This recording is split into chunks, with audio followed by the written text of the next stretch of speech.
Good morning. You're listening to Slices of Wenatchee. We're excited to bring you a closer look at one of our top stories and other important happenings every Tuesday, Thursday, and Saturday. Today, a longtime day shelter and soup kitchen in Wenatchee has closed its doors after losing its permit, leaving a big gap in services for people experiencing homelessness.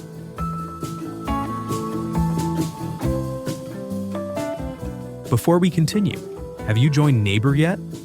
If not, download the app today and join local conversations about issues that matter.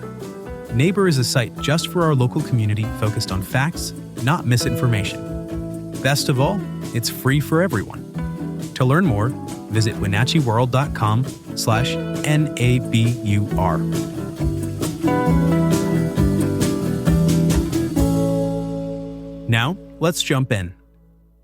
After more than a decade serving as a lifeline for Wenatchee's homeless community, the Lighthouse Soup Kitchen has gone dark, and many say its closure leaves behind a void that won't be easy to fill. Lighthouse Christian Ministries has permanently shut down its Columbia Street Outreach Center after the city of Wenatchee revoked its conditional use permit. For more than a decade, this center was more than just a meal site. It was a gathering place where people could escape the heat, meet with outreach workers, and connect to resources that are otherwise scattered across the valley. By Thursday, just an hour past lunchtime, the cafeteria table sat empty, an unusual sight in a space that had typically been bustling. Executive Director Sean Arrington admitted the quiet felt surreal. He said the ministry had been through transitions before, but this time is different. He doesn't expect the organization will try to reapply for a permit or appeal the city's ruling. Instead, he plans to shift focus to other programs like Grace House and Mission House, which continue to offer shelter and support. The city's decision came after years of concern from nearby businesses, who submitted complaints about loitering and disorder.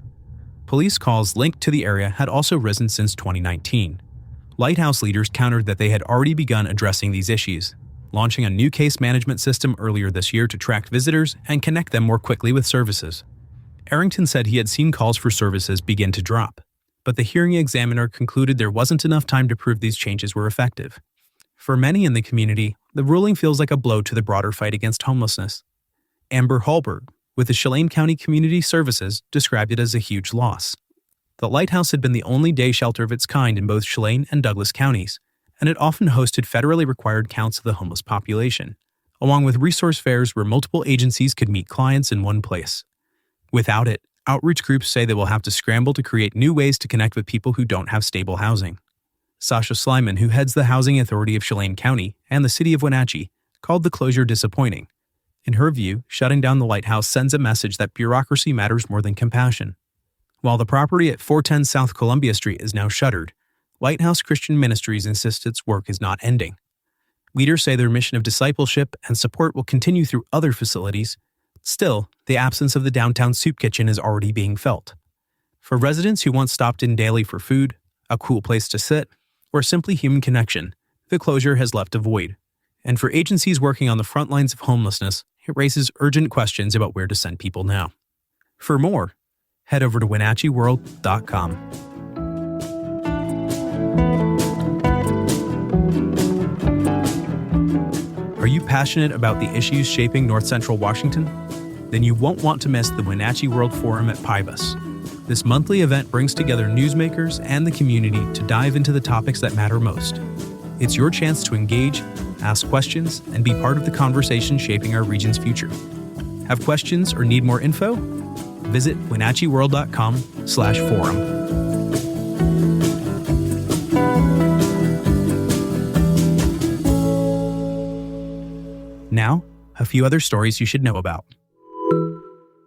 In downtown Wenatchee, Donor House owner Joe Knox is preparing to sell his German-Turkish fusion restaurant and its companion alley bar after nearly 2 years of operation.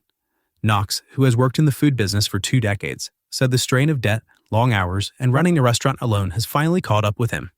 He hopes to find a buyer soon rather than face bankruptcy, and says several parties have already toured the space.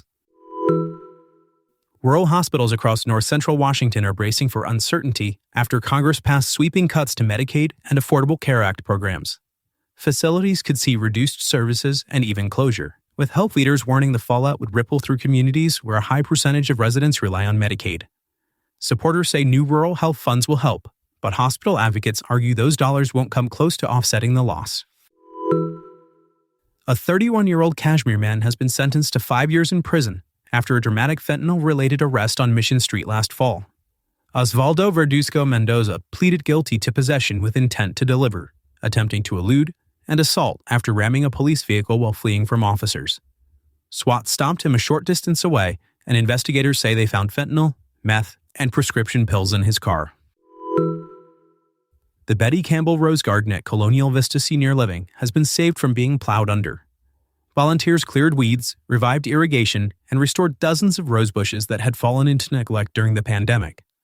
Now, with help from residents and staff, the garden is once again a point of pride, with plans to expand into vegetables and create a shared space for families and neighbors.